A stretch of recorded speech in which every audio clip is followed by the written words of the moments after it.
This is the BBC Home Service. Thank you. We now come to the radio show entirely dedicated to the downfall of John Snag. He, of course, refers to the highly esteemed Goon Show.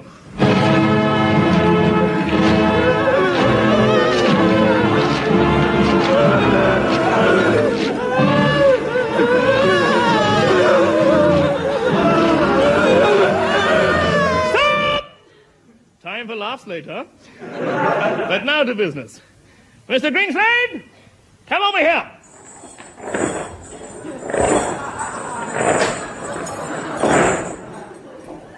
Yes, Master? Tell the waiting world what we have for them.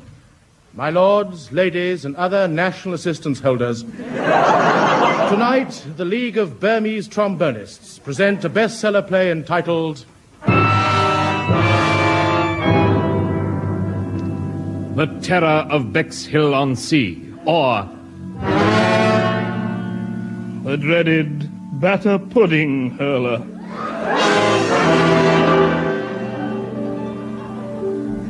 The English Channel, 1941. Across the silent strip of green-grey water, in England, coastal towns were deserted, except for people.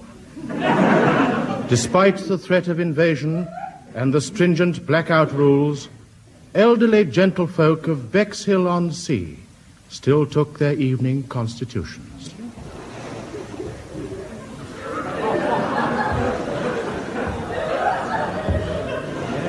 Dear. No. It's quite windy on these cliffs, Minnie. Yes. What a nice summer evening. A typical English evening. Yes, the rain is lovely and warm. Minnie?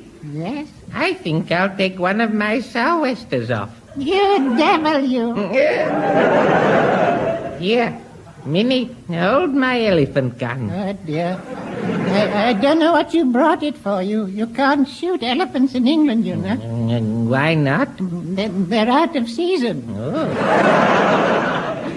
Does this mean we shall have to have pelican for dinner again? I fear so. Oh. I fear so. Then I'll risk it. I'll shoot an elephant out of season. You can't shoot an elephant out of season. Elephants mustn't be. Listeners who are listening will, of course, realize that Minnie and Henry are talking rubbish. As erudite people will realize, there are no elephants in Sussex. They're only found in Kent, north of a line drawn between 2 points, thus making it the shortest distance. Thank you. Well. If that's how it is, I can't shoot any. Come, Henry. We'd better be getting home. I don't want to be caught on the beaches if there's an invasion. Neither do I, Minnie. I'm wearing a dirty shirt and I don't... Oh. Minnie? Yeah. But. Minnie, did you hear a gas oven door slam just then? Don't be silly, Henry. You could be walking around these cliffs with a gas oven. Lady Docker? Yes, but apart from the obvious ones, who'd want to...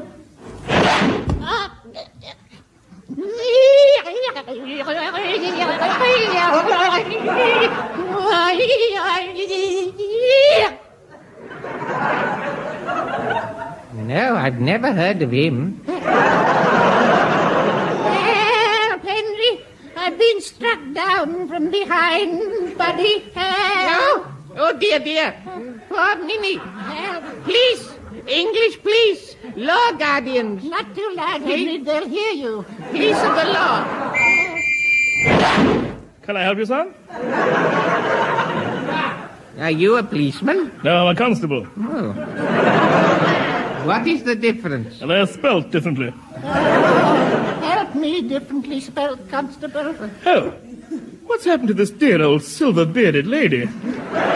She was struck down from behind. And not a moment too soon. Congratulations, sir. I didn't do it. Coward, hand back your OBE. Now, tell me, who did this felonious deed? What's happened to her? It is much too dark to see. Yes. Strike a light. Not allowed in blackout. Strike a dark light. No, madam. Madam, we daren't. Why, only 28 miles across the channel. The Germans are watching this coast. Don't you be a silly-pilly policeman. Bravo, Henry. Bravo. Pickle-poo. Pickle-poo. They can't see a little match being struck? Oh, all right.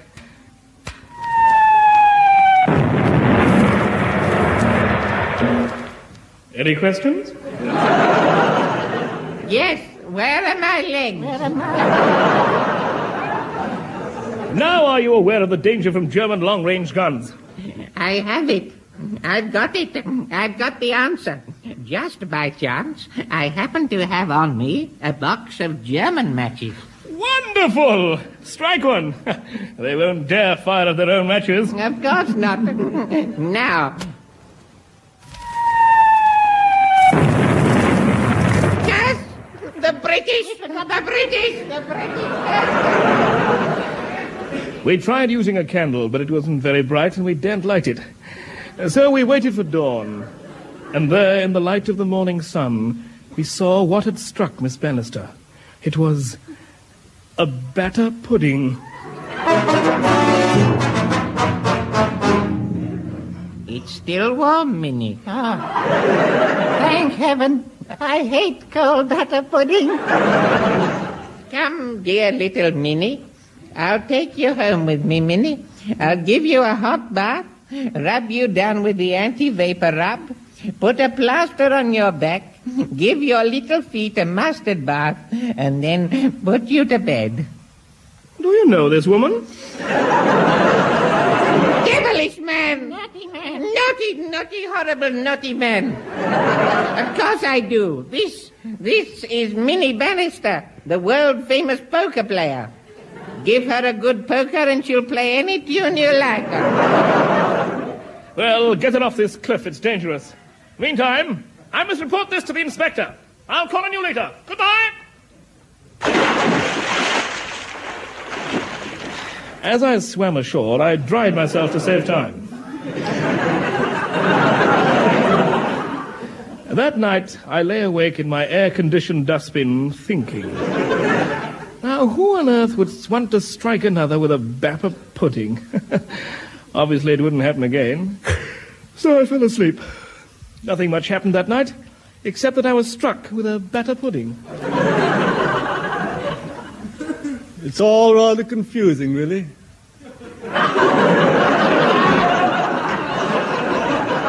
In the months to come, 38 batter puddings were hurled at Miss Bannister.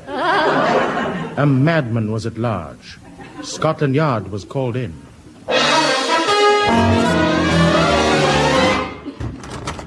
Inspector Seagoon? Yes? My name is Hercules Gridpipe Theaton, Special Investigation. This batter pudding, Hurler. Yes?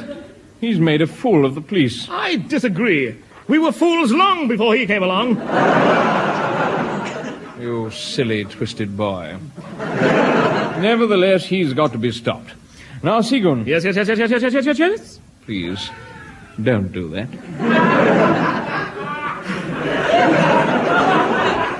Now, these batter puddings, they were obviously thrown by hand. Not necessarily. Some people are pretty clever with their feet. For instance? Tom Cringingnut. Who's he? He's a man who's pretty clever with his feet. What's his name? Jim Flatcrock. Sergeant Throat? Yes. Make a note of that. Right, anything else? Sir? Yes. Right.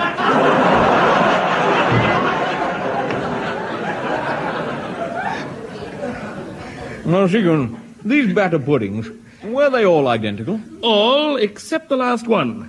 Inside it, we found this. What? An army boot? So the dreaded Hurler is a military man. Any troops in the town? The 56th Heavy Underwater Artillery. Get there at once. Arrest the first soldier you see wearing one boot. Ying Tong Iddle I Po. Right, off you go.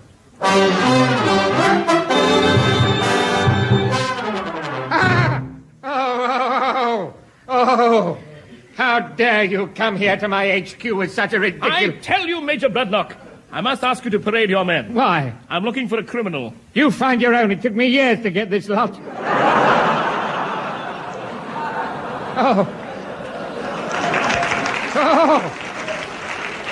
I surrender, dear. Ying tong, idle po. Very well, then. Bugle and Max Galdry, sound fall in the hard way.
Lads, my dear, lovely, hairy lads, I'm sorry I had to get you out of bed in the middle of the day, but I'll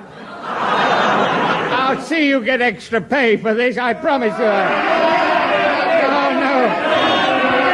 Oh, yes. That's what I like, spirit. Now, Segun, which is the man? I walked along the serried ranks, looking for the soldier with one boot, but my luck was out.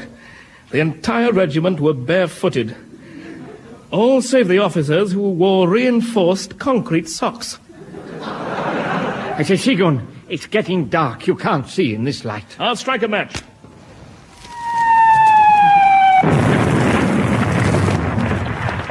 Curse, I forgot about the Germans. We want our Betty boys.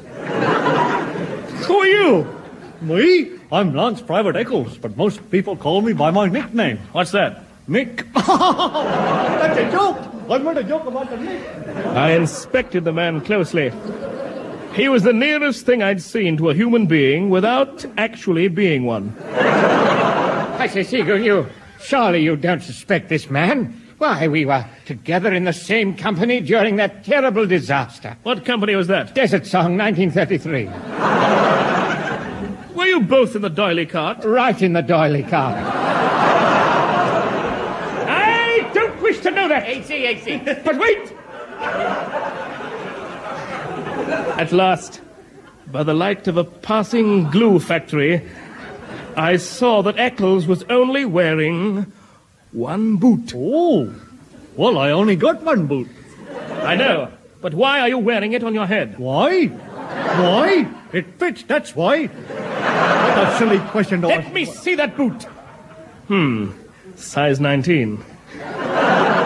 What size head have you got? Size 19. Curse, the man's defense was perfect. Oh, Major Bradlock? How dare you call me Major Bloodknock? That's your name. In that case, I forgive you. Where's this man's other boot? Stolen. By whom? A thief. You sure it wasn't a pickpocket? Positive. Eccles never keeps his boots in his pocket. Damn. They all had a watertight... They all had a watertight alibi. But just to make sure, I left it in a fish tank overnight. Next morning, my breast pocket phone rang. Hello? Mr. Secombe, Minnie's been hit with another batter pudding. Well, that's nothing new. It is. This one was stone cold. Cold? Yes. He must be losing interest in her. It proves also that the phantom batter pudding hurler has had his gas pipe cut off. Taxi! Yes, sir, hooray for Rule Britannia, poor old Joe. The Bexhill Gasworks and step on it. Very good, sir, hooray, here we go.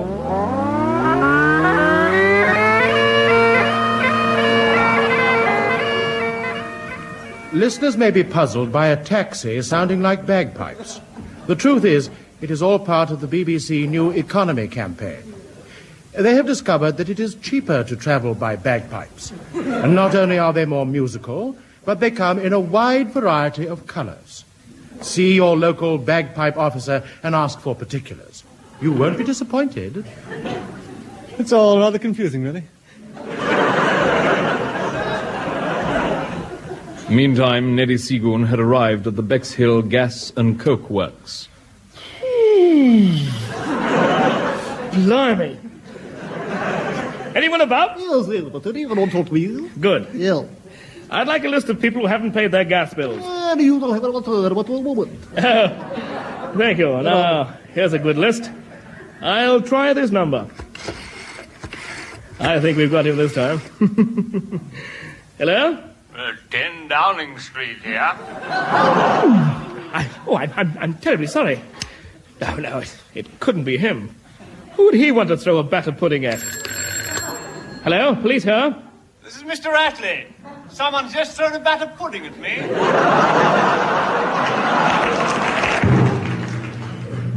Months went by.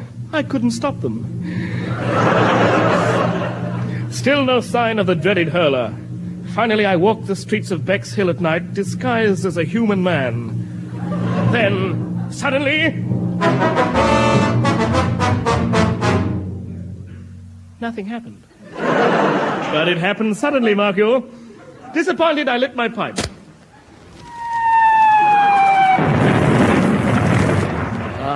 Curse those Germans. Oh, pardon me, my friend. I turned to see the speaker. He was a tall man wearing sensible feet and a head to match. He was dressed in the full white outfit of a Savoy chef. Around his waist were tied several thousand cooking instruments, and behind him he pulled a portable gas stove from which issued forth the smell of batter pudding. Could I borrow a match? You see, my gas has gone out and my batter pudding was just about to start browning. Certainly. Here. No. Keep the whole box. I have another match at home. So rich. Well, thank you, monsieur. You have saved my batter pudding from getting cold. As you will agree, there's nothing quite so bad as being struck down with a cold batter pudding. Oh, yes? Of course. Well, good night, monsieur. Good night. I watched the strange man as he pulled his gas stove away into the darkness. But I couldn't waste time watching him. My job was to find the dreaded batter pudding hurler. On December the 25th, the hurler changed his tactics. That day, Miss Bannister was struck with a Christmas pudding. Naturally, I searched the workhouse.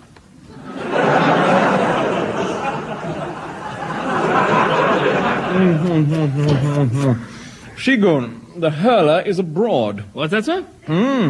A Miss Bannister has just received this letter. It was postmarked Africa. And inside was a portion of batter pudding. Yes, he hasn't forgotten me, buddy. So he's in Africa. Now we've got him cornered. I must leave at once. Where is my power-packed giant assistant? Blue Bottle! Yay! I heard you call me my captain. I heard my captain called me. Waits for audience applause, not a sausage. Blue Bottle, You and I are going to Africa. Goody, goody. Can we take sandwiches? Only for food. Any questions? No. I can't answer that, can you? No. Ignorant swine. Got that down, Sergeant Throat? Yes. Good. Yes. Right, we catch the very next troop convoy to Algiers. And who better to drive us out of the country than Ray Ellington and his quartet?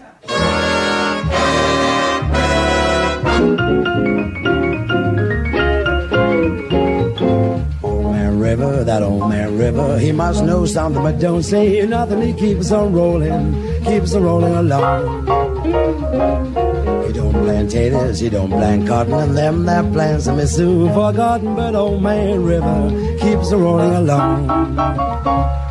You and me, we sweat and strain, body all aching and wrecked with pain. Took that barge, lift that bale, gets a little drunk and you lands in jail. I gets weary and sick of trying, tired of living and feared of dying. But old man River keeps rolling along.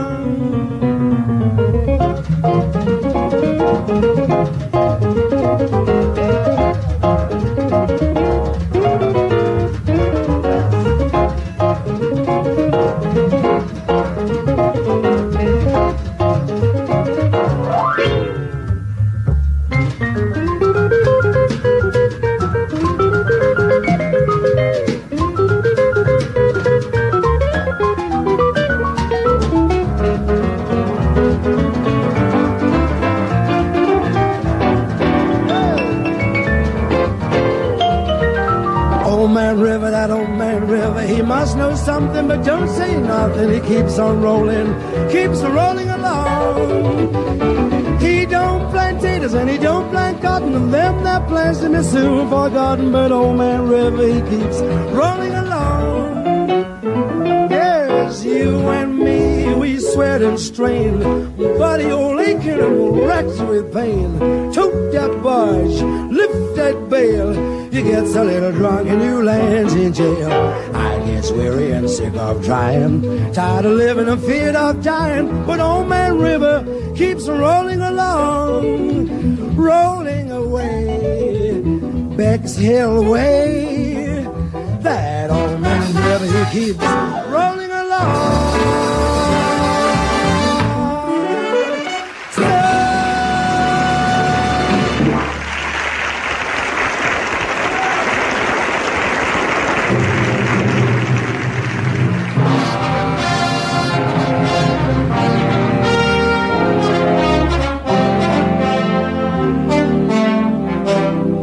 And now, Seagoon and Bluebottle travelled by sea. To avoid detection by enemy U-boats, they spoke German throughout the voyage, heavily disguised as Spaniards. As an added precaution, they travelled on separate decks and wore separate shoes on different occasions. the ship was disguised as a train. To make the train seaworthy, it was done up to look like a boat and painted to appear like a tram. All rather confusing, really.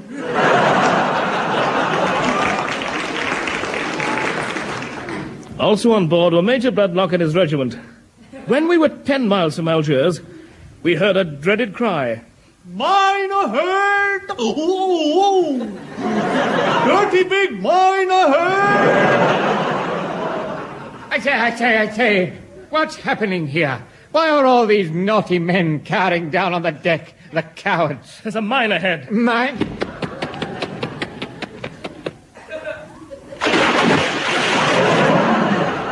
Funny, he wasn't dressed for swimming. Oh, here! There's no need to worry, fellas, about the mine. It's one of ours.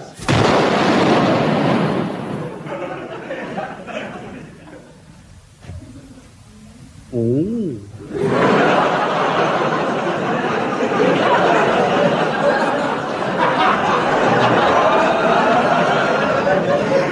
Bloodlock and I floundered in the cruel sea. Fortunately, we found a passing lifeboat and dragged ourselves aboard. We had no oars, but luckily we found 2 outboard motors and we rowed with them. Brilliant. For 30 days we drifted to and fro. Then hunger came upon us. Oh. If I don't eat soon, I'll die of hunger. And if I die, I won't eat soon. Wait a moment. Can I smell cooking, or do my ears deceive me? He was right. Something was cooking. There in the other end of the lifeboat was a gas stove. Could this be the end of our search? I'll knock on the oven door. Just a minute, please. I'm in the bath.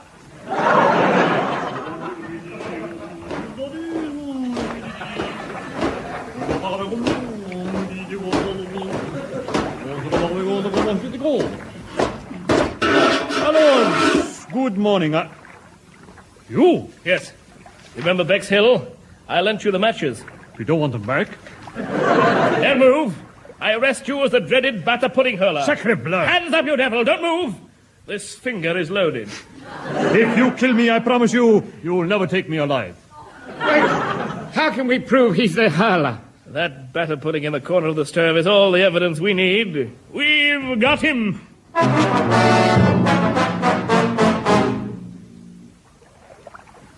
But it wasn't so easy. 40 days they drifted in an open boat.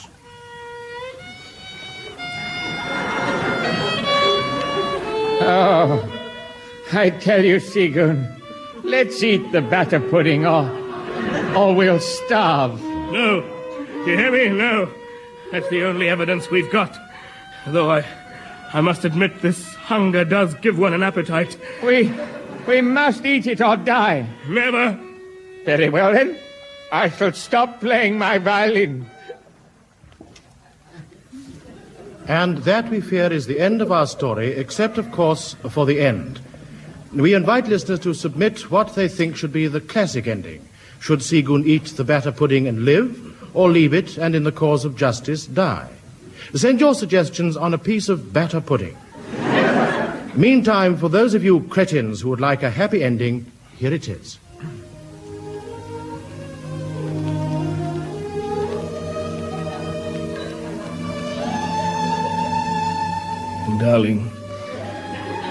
Darling, will you marry me?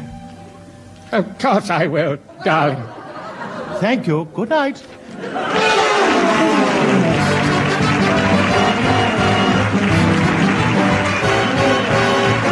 That was The Goon Show, a recorded program featuring Peter Sellers, Harry Secombe and Spike Milligan, with the Railington Quartet and Max Geldray. The orchestra was conducted by Wally Stott, script by Spike Milligan, announcer Wallace Greenslade, the program produced by Peter Eaton.